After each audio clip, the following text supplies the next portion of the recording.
Yo, what's going on, guys? It's your boy. Welcome back to another video. Today I'm going to be doing a My Mini Movie review. My schedule for this upcoming week is going to be thrown off a little bit because I think that there's some trailers that are supposed to be dropping during the Super Bowl tonight, and I really want to make videos reacting to those, so that's what I want to make my Monday video. So my Mini Movie reviews that would typically be on Monday, today is going to be on a Sunday. So I'm sorry if that's throwing off anybody. I don't think it would be, but just in case it is, I'm apologizing. So today I finally got around to watching the movie The Menu. I've been wanting to watch it since it came out, basically. And for the longest time, I thought it was still in theaters for some reason. Like, I don't know why. Until, like, the end of January, I still thought it was in theaters. It's on HBO Max. Apparently, it's been on HBO Max for over a month. So, I could have watched it by now. I just have zero awareness of when movies come to streaming services and what streaming services they're on and whatnot and stuff like that. There's also some good movies that came out last year that are on Netflix that I want to watch. I can't think of any specifically at the moment, but expect my mini movie reviews on random Netflix movies that came out last year. But that being said, today we're going to be talking about The Menu, starring Anya Taylor-Joy. Personally, I thought that this movie was really, really good. I knew that it was supposed to be like horror, thriller type stuff. I don't know. I feel like horror as a genre sometimes in movies is way too vague and it's way too broad. And there's so many things that are considered horror that aren't horror. Yeah, so I know this was supposed to be horror. There was supposed to be more like terrifying scenes, some stuff that was going to be like, jump scare and stuff like that. But I will say this movie did such a great job building up like the beginning of the movie being like a nice little wholesome thing, a really sweet thing, that when it finally does have that dark twist where it starts getting, fucked up, it doesn't, it comes out of nowhere. It basically is like so off guard, and it's like, oh, that's the thing that happened now. Okay, that's really weird. Because Anya Taylor-Joy's character seems a little thrown off by certain things, and she's like paying attention to the fact that like, oh, well, we just got dropped off at this island, and the boat to leave just left us here, so there's no way to get out of this island. And then she also notices like small little subtle things, like when they go into certain rooms, they can only be opened from the outside or whatever, or like they're very intricate doors, so they can't really leave. And I do like the fact that this movie kind of plays out like kind of like a murder mystery, kind of like Knives Out, where there's like a bunch of entitled rich people or whatever, and they're all being sent to their death. Obviously, they don't all die in Knives Out or anything like that. But in movies like The Death on the Nile, where it's like there's a bunch of rich people and one of them gets killed off and then another one gets killed off, and like there's just slow burns of certain people being killed off. And I kind of got very similar vibes to that. There's a bunch of shitty people, and I thought that was interesting.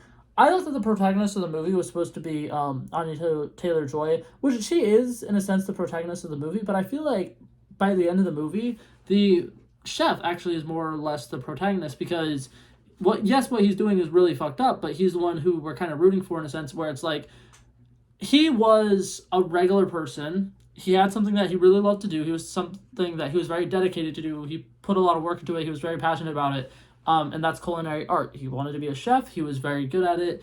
It started from when he was a young boy working at a restaurant, just flipping burgers and stuff like that. And then, obviously, when you get successful as a chef, people start having high expectations for you. They always want the bigger and best things. They want the most expensive ingredients. They want a bunch of things that are not as easy to make. And then they have strict, what was it called? Man, I'm forgetting the word right now. They have high standards. That's what I was going to say. They have really strict standards on what they want, what they desire, and how they want things to be. And I really like the way that they portray all the rich people in this movie and how they're all rich for different reasons.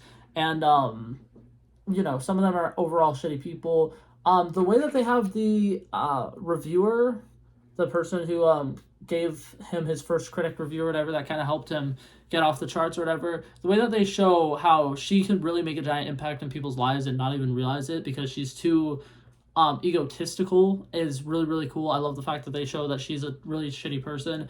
The old man who has been at this restaurant 11 times but can't even remember a single dish at this restaurant, despite it being something that the chef works really, really hard on, and he introduces every dish before he serves them. And I love that it's kind of like a social commentary on like people who have a lot of money don't appreciate the things that they get with their money because they're rich, right? When you're rich, you don't appreciate things as much because you always have it, you always get it, and it's not as worthy to you, like you don't deserve this stuff as much as some other people might, but since you can have it, you have it, and that's kind of the point that they were trying to get at with it. And I think that it was a really, really good movie, actually. I really enjoyed it. I love the dark tones of it. I like the fact that there was like humor balanced in it really, really well. And Anya Taylor-Joy's character portrayed the exact feelings that I, as somebody watching this movie, was feeling as well. And it was really, really nice having that one character who you could really relate to. And you're like looking at this and you're like, yeah, why is she the only person who's like finding certain things weird? Because everybody there is just like, oh, this is so cool. Oh, it's about the experience. And she's the only one who's like, guys, this thing just happened. Why the fuck are we not worried about it? And something else that I like about this movie, so Anya Taylor-Joy's character is Margot, right? She has another name. I can't remember her actual name.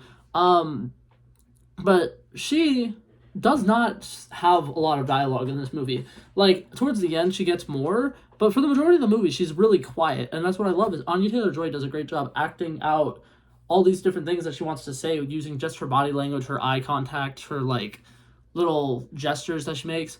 And I think that is really, really impressive. It's phenomenal acting. And the direction as well was really, really good.